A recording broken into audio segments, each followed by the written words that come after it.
It's been a long time. We shouldn't have left you. Okay. Today is Thursday, the 20th of November, new moon in Scorpio. Baby, I hope you set your intentions. Today has been powerful for me. Do you hear me? It's been a minute.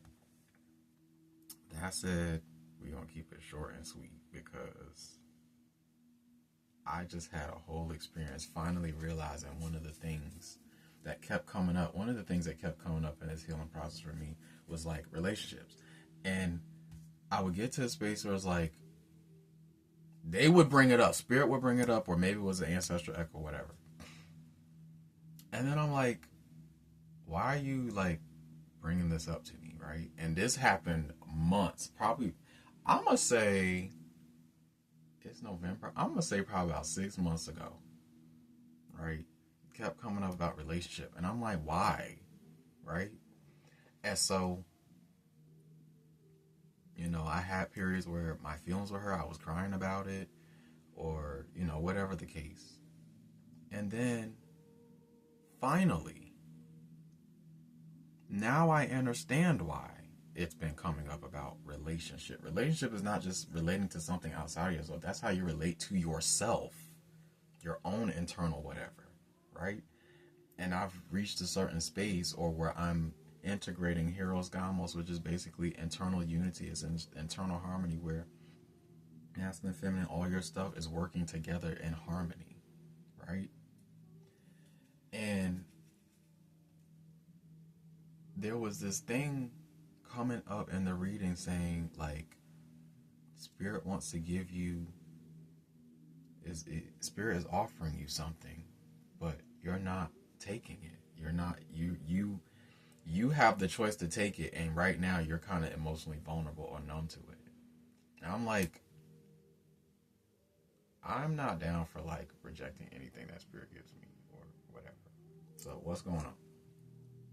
Finally dawns on me.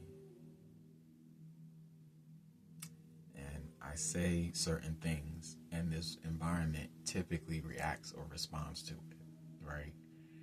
And that even brought clarity to why. It's like, I just watched this video yesterday. It was talking about how, there's entities, and the way that she spoke about it was like, it just made sense. It clicked something to me today. She was like, there's very real enemies in the spirit realm that do not want you to get free or to activate codes or to fulfill your purpose or desire. So they bring resistance and adversity to you in the physical realm. And so I did my little rituals and I said what I said. And then everything that was responding to me, every way it was responding, I just went and wrote about it. Because I really do have power in my writing. Like when I write stuff, baby. Okay. With that being said, I was writing about it. And throughout the writing process, it dawned on me the reason why this stuff with relationships has been coming up is because it has childhood, past life, and ancestral backing where we were emotionally neglecting ourselves. We were self-erasing ourselves for the sake of following the tradition of, well, we have to endure instead of thrive emotionally. We have to, stay in such and such for the long haul or for survival or for convenience. Now, in my head, when I realized that, I said, all this work that I've done, and I'm going back and forth with whether I want to actually be vulnerable or, connected to somebody in that way. Now, I'm not talking about this because I need to be in a relationship.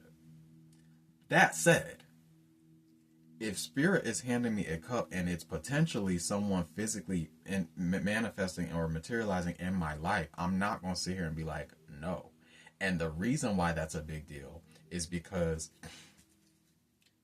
if they're telling me that I am internally balanced and I'm harmonizing, right, at least enough where I could handle that, why would I sit here and tell them no?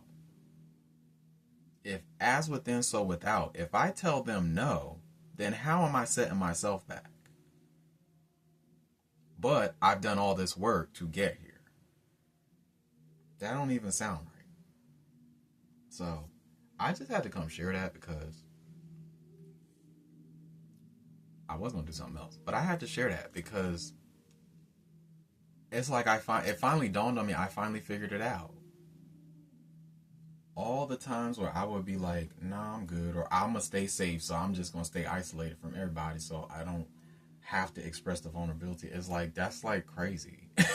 Like, that's wild. So for me, this is a major victory. Because not only did I figure it out, I said, hell no. That's not how I'm going to show up. That's not how I'm going to treat myself. If spirit is saying this is potentially coming to me, who am I to say no, especially if I've done the work to align with that? Now, that's not saying if certain things are not in alignment, that I'm going to be like, oh yeah, I'm just going to jump. I'm not silly, right? Well, I am silly. I'm a goofball for real. But I'm just saying, like, I'm going to at least consider it. And the reason I'm expressing it like this is because it's my way of clearing the channel that was keeping me in this indecision place. No, I'm open to it. I'm open to it. And I can handle it too when it comes. I just wanted to come in alignment. And I don't need it to be whole. I am already complete. I truly am. That's why I was so annoyed when it would show up. I'm like, are y'all showing this to me? Because, like, this is something that y'all want to get. Like, are y'all punishing me? You know what I'm saying? Like, are you, like, having fun? Like, ooh, poke again. You know what I'm saying? So, but no, that's not what it was. It was, I needed the insight that this is past life, ancestral, childhood imprint that needed to be released. So that whatever, even if it's not physically, whatever I am harmonizing with, I am actually making the space for it. So I'm grateful. I'm grateful.